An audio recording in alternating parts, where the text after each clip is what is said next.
to the Soulish Podcast. My name is Whitney Abke, and I'm your host. On the Soulish Podcast, we're talking all about the ish of our souls. The ish being negative thought patterns, blockages, and challenges.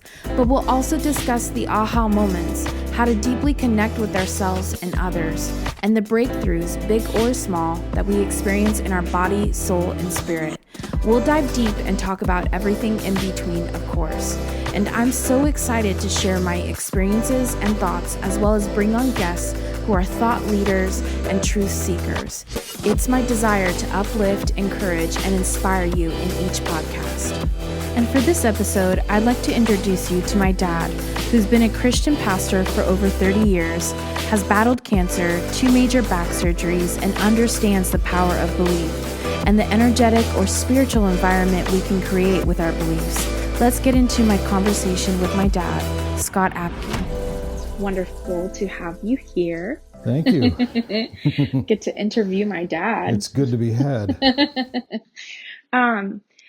So Dad, you posted a quote a couple weeks ago that I thought was really profound. I think it's huge for this year, but it's just huge in general because this year has really tested what we believe and how we feel about life and ourselves and where our future is going. Yeah, absolutely. But I really love this quote because I feel like in general, even if 2020 never happened the way it happened, this would still be super profound. Still relevant, huh? And still relevant. Yeah, I agree. You said, I'll just read it. You said, when you communicate what you are believing for, it makes what you do not believe very obvious. When people dwell on and communicate what they are against, they release unbelief and negativity. In doing this, they create a spiritual atmosphere that brings harm to themselves and those in their sphere of influence. It's a spiritual world, and I love this part. Belief and unbelief are powerful forces. Use the amazing force of belief that is in you to bring blessing to you and those around you. I think this is so powerful because we don't realize the power of our words and our thoughts and how much they can change our environment and the energy around us. And so I wanted to ask you, just to start off this conversation and dive deeper into this, of what were you thinking and feeling when you wrote that? Where were you coming from? Well, I was seeing on social media platforms a number of comments by people, and it seemed like a lot of people were getting caught up in a wave of negativity, where they're talking about the political candidate they don't like or the political move they don't like, and they get so focused on it, I think they don't even understand what they're doing to themselves, much less anybody around them, and just releasing that negativity. And one of my contacts on social media, just like every day, multiple times a day, was hurling these insults against the particular candidate that they didn't like, and even referring to the people that supported that candidate, calling them names and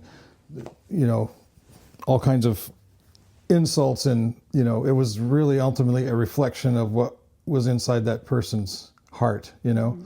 We've probably all, in one way or another, had a sore or something that builds up under the surface, and it's creating incredible pain, and it's there, but it's not fully manifested. But if you unfortunately have to go to the doctor or something to get it lanced, all of a sudden all the poison that was hidden all of a sudden becomes visible and under pressure, which isn't a very pleasant thing to watch, but it is apropos in terms of the poison of negativity, the poison of unbelief, and just constantly releasing these caustic statements.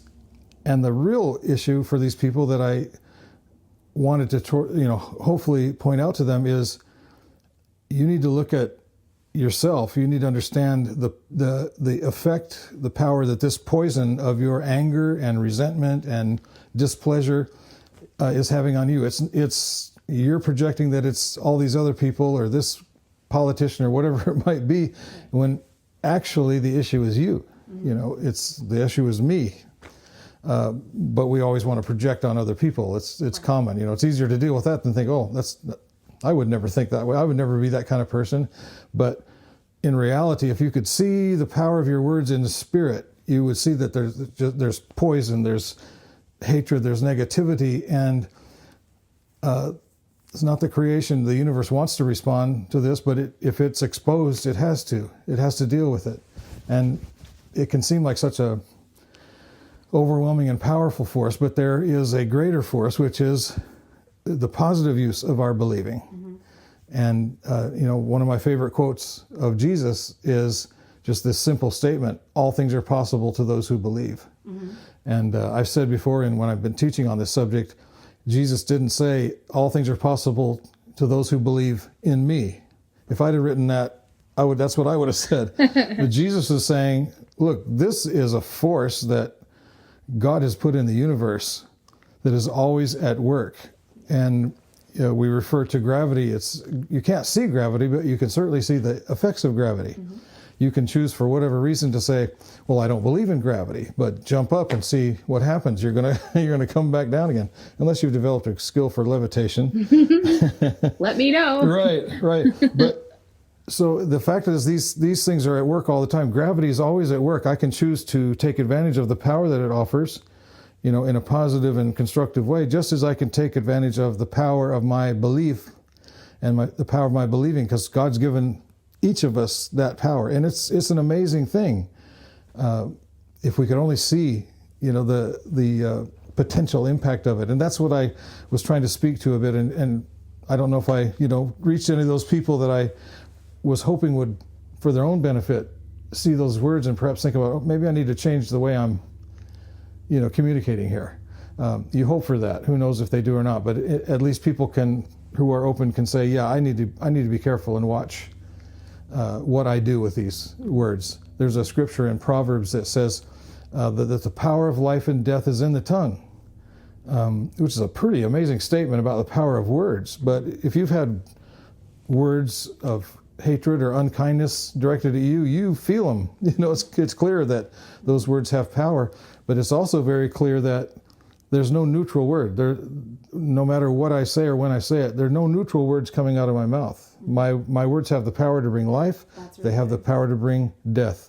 Yeah. I'm the one that chooses which switch I'm going to throw and what force I'm going to relieve. Yeah. And I love the second half of that is that you will eat the fruit of it. Mm-hmm. And what I think that means in the context of energy or spirit or karma, whatever version of that you believe in, is that whatever you put out comes back to you. So those people that are super negative and speaking about negativity and having those thoughts and those feelings and putting it out there and putting it on other people, mm-hmm. and their environment is changing and becoming negative, and then they're influencing the people around them. Absolutely. The problem with that, and whether it's negative or positive, but the problem with negativity is that you are then having this huge tumultuous amount of negativity that you've been putting out mm-hmm. there coming back to you. And then you're wondering why you're manifesting all these negative things in your life, right? And you're having disease in your body, or things aren't just working out. Like you're suddenly so aware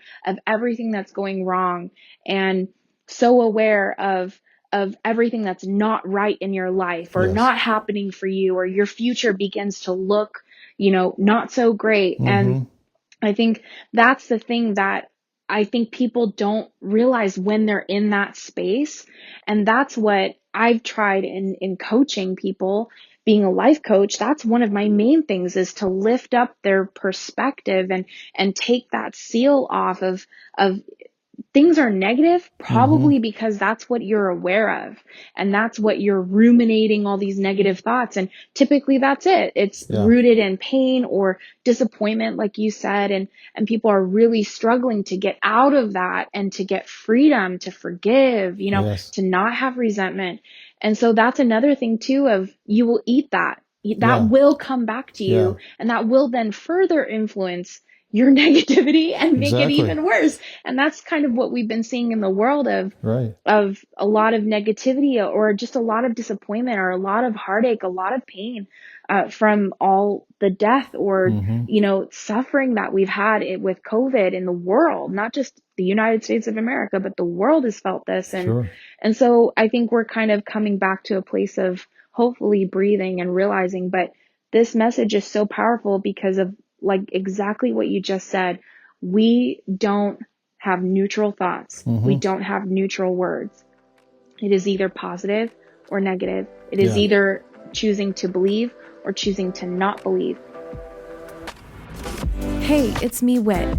Did you know that I'm a certified life coach? I have been coaching and mentoring people for over a decade now, and I specialize with issues of the soul and focus on inner freedom and manifestation. I can help you realign with your values and purpose, break free from emotional blockages and negative thought patterns. You will feel motivated and encouraged to take the necessary steps to live a fulfilling life.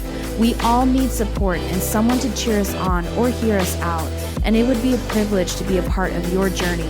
My sessions are designed so that you are free to address whatever you feel is most important.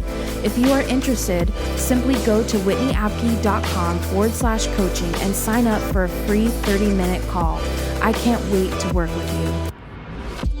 I wanted to talk about the difference between belief and unbelief, because I think that distinction that you've made is really poignant and important for us to understand the difference between believing and not believing, unbelief and belief. Yeah. The Bible, and of course you understand, being a minister, that's a source that I go to for these thoughts. But so there's a verse of scripture in Hebrews chapter 11 that says, "Faith is the substance of things hoped for, and the evidence of things that are not yet seen." That word evidence is a legal term, like you would present legal evidence at a trial. So that has power. Faith is the substance. So even though when I'm believing, it doesn't feel to me that the thing is tangible in front of me, but if I use that force of belief in me, then the thing I'm hoping for, hope really doesn't produce anything, but hope is kind of the evidence of the fact that there is a belief in me, because it's having an impact. Hope is the impact of my believing in something, hoping that it will come to pass. But faith is the substance. It's real. It has power. It has influence. So believing is the substance of things that I'm hoping for. So it plays a part in my manifesting. Nothing on the earth that's of any value has ever been accomplished without a dream. Right. It all starts there. It starts that I see something.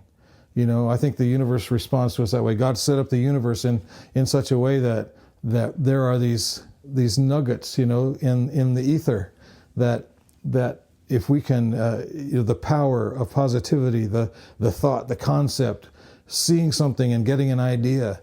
I love stories about people who had an idea, and maybe they had to work a long, long time before, it came to pass. But they saw it. They saw it. And they believe that whatever I can see, if I can see it in my mind, I can make it happen. And it's that belief that there is no separation between my thought, what I can see, my hope, my faith, my belief. Absolutely. In something, and it happening in reality. Yeah. And I think that's what's so powerful about belief. And then it's equally so powerful in what we choose to not believe. Right. Because that in of itself is also a statement, but it's on the negative, right? That was part of what you were saying. Exactly. Is if you're just talking about what you're against and what you don't believe in, you're just that's negative. A force as well. Yeah, that's a force. Absolutely. That's the opposite energy. It's not positive. It's now negative. It's not life-giving. It's now life-taking, right? It doesn't produce good things in your life. And so versus belief. It will produce and reproduce based on the power that it's been given from my thought process, either way, for good or bad. Yeah. The word that's translated either faith or belief in the scripture is a word that means the absolute conviction of truth, that I know this is possible. People have been given the most the worst possible news. Someone receives a doctor's report that says, you've got stage 4 cancer and you're going to die within the next 2 months. That's all the time you have to live. That person decides, I'm not going to believe that, And I just actually saw a testimonial on during a program I was watching the other day on television, and a guy had been given the death sentence by his doctor that he had just weeks to live. And he said, that was 18 years ago. Wow. And I'm still here because I chose to believe that was not my super powerful. Yeah, that was not my course. That no, I'm not going to accept that. There may be some evidence that there's cancer in my body. It's not that he was denying that it was there. He just denied cancer the opportunity to kill him. Right. And he was going to overcome it, and he did so. I've seen people throughout the years, by the nature of what I've done for a living, I've seen people that are diagnosed with disease that should have died long before they ever did. They lived many, many years, and it was unexplainable. It medically shouldn't have happened that way, but because they had belief, they believed those words. All things are possible. So I can believe that this cancer isn't going to take me out, and I'm going to defeat it. It's not going to win. And they lived a long and fruitful life. At the same time, I've seen people get diagnosed with something that said, oh, you should have 10 good years, 15 years, and in that time there may be some more discoveries that will help you. And I've seen people like that have passed away within a short period of time because they believed in the disease, and it completely robbed them of their hope. They lost all that, and the power of unbelief then, which is the exact opposite of the word for belief. Believing, again, means the absolute conviction of truth. I sit in this chair, it's an act of faith, right? When I sit in a chair, the chair will hold me up. Right. I don't even question that. It's at work. So believing is that way. Believing is not something I do every once in a while when I'm facing a crisis or I want to do something good. I'm always believing. Mm-hmm. It's the way we're created. Yeah. The question is not, again, how, but what. Yeah. What am I believing in? Yeah. And if I accept the negativity and I focus on that, I'm going to have a harvest. The universe is set up for sowing and reaping. Yeah. So I release negativity. That's what comes back to me. I think for people that have had a hard life, and life did not set them up well, right?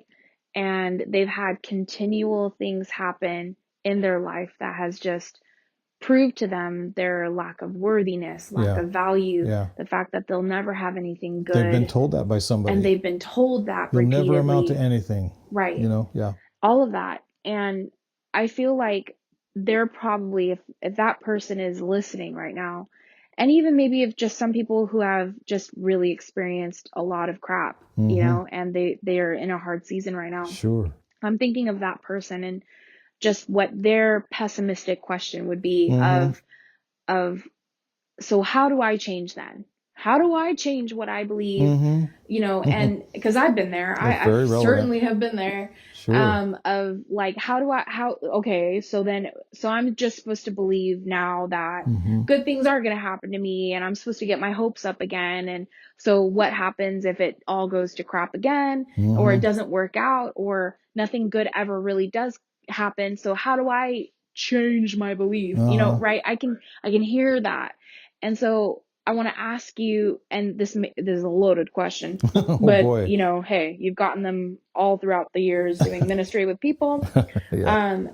But what maybe is one thing that person can hang on to that can help pull them out of that place of real darkness or unbelief, or just really struggling to even hope for anything, even feeling unworthy of dreaming a good dream of their life and their future?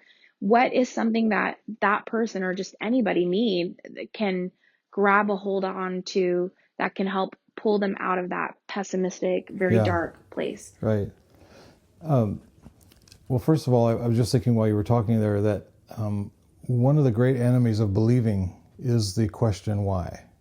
Why is this happening to me? Why did it? Why? And I tell people, because I've asked those why questions. You've been there. I've had a few pretty serious medical things and other situations, and it's like it's normal to say, man, what did I do? I deserve this. I took there's a shudder in the force. What did I do? Yeah.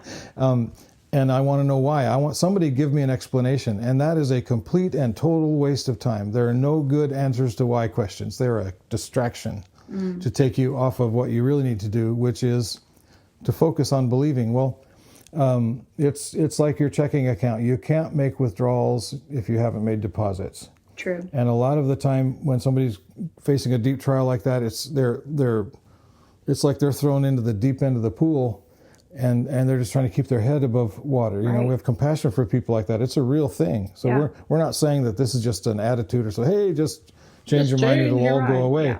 No, you have to invest in yourself in a way that produces hope and produces peace. That's really good. And I tell people, feed your spirit. Yeah. You're a spiritual being. I said it in that post. It's a spiritual world. Mm-hmm. So everybody that's listening to us, and those of us who are sitting here now, we are spiritual beings.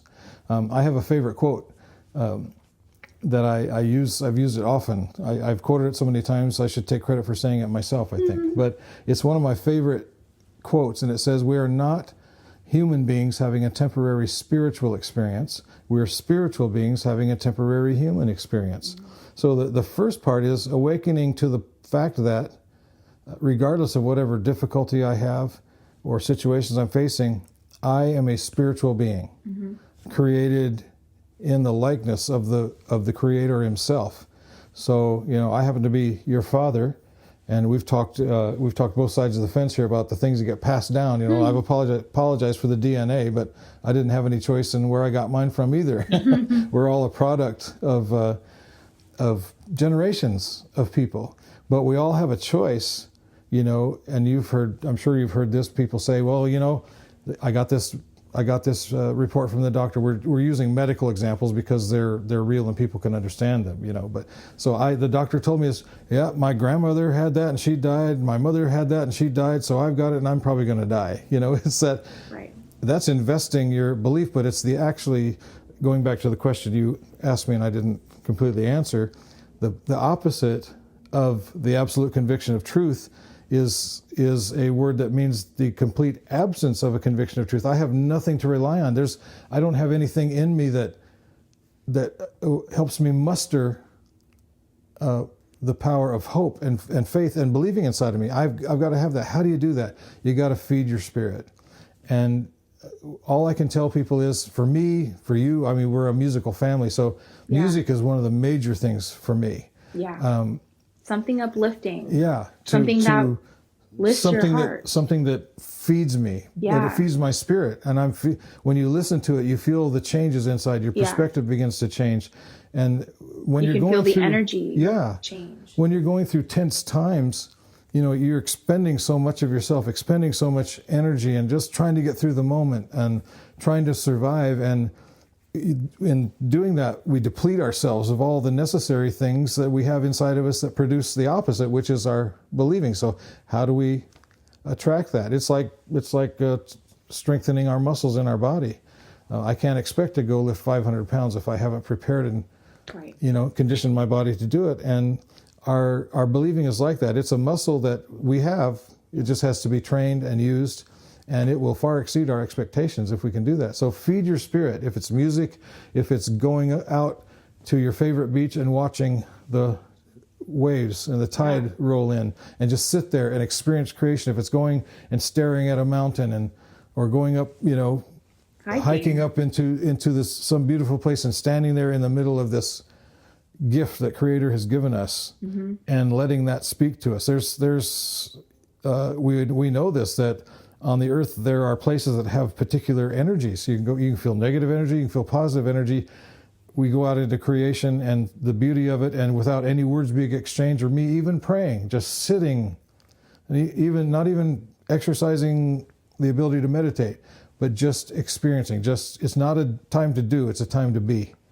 That's really good, Dad. And I think too, another place that has been something that I've struggled with a lot is getting into that victim mentality when a lot of things aren't going right. And I think one of the keys as well to lifting yourself out of that place is also taking responsibility for your thoughts and your beliefs. And that means acknowledging them, even just being open to looking at yourself and acknowledging them, and taking responsibility, and then feeling empowered, like you've said throughout this whole, podcast episode, of feel empowered to believe what you want for your life. But I think it also comes down to acknowledging, because if you're just pointing the finger at everything else that is going wrong, and it's all external things are responsible for the way that you feel. Yeah. It's actually not true. And you'll always be snared back because you're unwilling to acknowledge your thought patterns and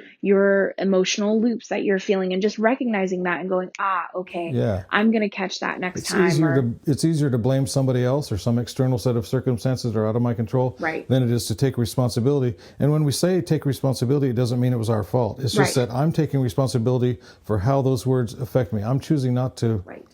I'm choosing to reject that. I'm not going to give that a place. I'm not going to give it power. I'm not going to dwell on it. Right. Exactly. It doesn't mean that what has happened to you is your fault or your doing, Right. or you should take responsibility for what's been afflicted onto you. But it's more of acknowledging how you've allowed that to affect you, and how you've allowed that to be your new thought pattern, or Absolutely. create new negative thought patterns, or create negative emotional loops. And then the core belief that has been formed in you because of the years, it could be years, months, weeks, Yeah. but it doesn't matter. That core belief that now sinks down into your heart and into your spirit of, I'm not valuable, I'm unworthy, or I'm not good enough, or I'm not lovable. All of those things that we end up, it's a core belief that then Right. affects our whole And the mind life. says, well, you've been told that all your life, so it must be true. Right. And Or I've been told that experiences confirm that. by like many different people said the same thing to me, so it must be true. Right. Which is not true at all. Yeah. So it's really, then, to wrap up, it's really important that we hang on to the positive truth, and we use truth to be that anchor. Yeah. And so that truth is whatever rests point. in you, right? And whatever feels right to you, of, no, this is my worth and this is my value, and it's not affected by external factors or people or words or experiences that have happened. So it's that whole phrase or quote that is not mine, I do not take credit for this, of, truth cannot be defined by your experiences. You have to allow Exactly. truth to define your Yes. experiences. And that's what then helps us to view life and view what happens to us throughout life, because we Right. know what is true. And so that anchors us, like when things don't go wrong, when things go wrong, it anchors us and helps us to make it through those Right. times, and to hold on to that belief of, no, the sun will come out tomorrow kind Yes. of aspect, or positive mindset. And then the other thing too is to acknowledge our thoughts, good and bad, and just Right. make sure that we are willing to take a good look at our thought life, our emotional It's life. another scripture that says, take every thought captive. Yeah. So it must mean I have the ability to do that. Yeah. I don't have to be ruled by the thought. I can say, reject you. Yes. Not going to dwell on that. Yeah. That's very important. Not always easy to do. Yeah. You're speaking to something, Whitney, that's really powerful, and that is that there's a difference between facts and truth. Right. So I can get medical facts, I can get financial facts.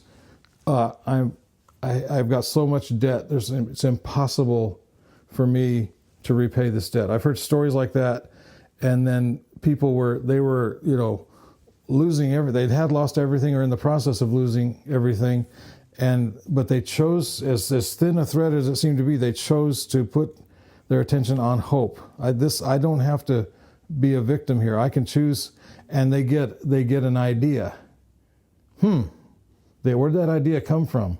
But it lands inside of them. They take that idea, they begin to bring it into reality, and there's many, many stories of well-known people who now are, amazingly wealthy and successful and happy, because what was an idea, they took that, instead of saying, well, that's great, maybe somebody will do that someday. And they're like, the idea came to me, that must mean I can do something about it. And they begin to bring that idea, they think about it. If it's something they've seen, a drawing of something, they write it down. They draw it. This is what it looked like. Take it to somebody that is a mechanical draftsperson, or a computer designer or whatever, and make me a drawing of that, and then they begin to see that thing, and maybe somebody else says, "Oh, well, do you know what this is?" No, I don't. All I know is I saw it, and I think I can do something with it. So somebody else can help, however it happens. But they see that thing, and eventually it becomes something real that then they're able to market and sell and become incredibly successful. Yeah. So they could have chosen to believe that all the evidence around me, the facts are showing me that I've lost everything. But that idea, it only takes one. It only takes one idea. I'm a big racing fan. And just a few days ago, there's a young man named Chase Elliott who won the NASCAR championship. And it's so stressful. They've been working all season long. There was only 4 guys that could qualify for the championship, but there were, I think, 40 other drivers driving cars on this race. But this guy's dad, Bill Elliott, was also a famous racer back in the day, and he saw that his son Chase was feeling a little stressed out by, the task at hand. He felt like he could do it, but his dad said something to him that just changed his whole perspective. And instead of seeing a field of 40 cars and the overwhelming circumstances, he said, all I have to do is beat 3 people. He wasn't thinking about all 40. He just had to be the first one of those 4 to cross the finish line. Whether he won the race or not, he just had to be the first one of those 4. So his dad said to him, all you got to do is beat 3 people. He's like, well, yeah. And he went out and did it and became the champion. So it's just, these things manifest all the time. I like that particular story. It's so powerful, because instead of seeing the daunting task of having to beat 40 cars, he realized all I have to do is beat 3. What happened was he went from feeling small, not capable, the probability not being on his side. Right. And then his dad flipped it for him, and he realized, actually, the probability is very much in my favor. Yeah. And so then that unbelief turned to believing, which is so powerful. So for everybody who's listening, we just want to encourage you that, whether you're going through something really difficult in your life, or that your life has just in general been really difficult, I hope that this episode has encouraged you that you have that choice and you have that ability inside of you, and you can believe for better. You can believe for what may seem impossible or out of reach, and that is possible for you no matter what. And that's a truth that you can hold on to no matter what you're going through. Yeah. No matter what you're going through in your life. And so I hope that you have enjoyed this episode with my dad. And thank you, Dad, for being here and for doing this. I'm happy to. Really appreciate it. Thank you so much for listening. I hope you enjoyed today's podcast. Soulish is not only a podcast, but a community where we can relate to each other and support each other in our soul journeys. Follow us on Instagram and Facebook at I Am Soulish.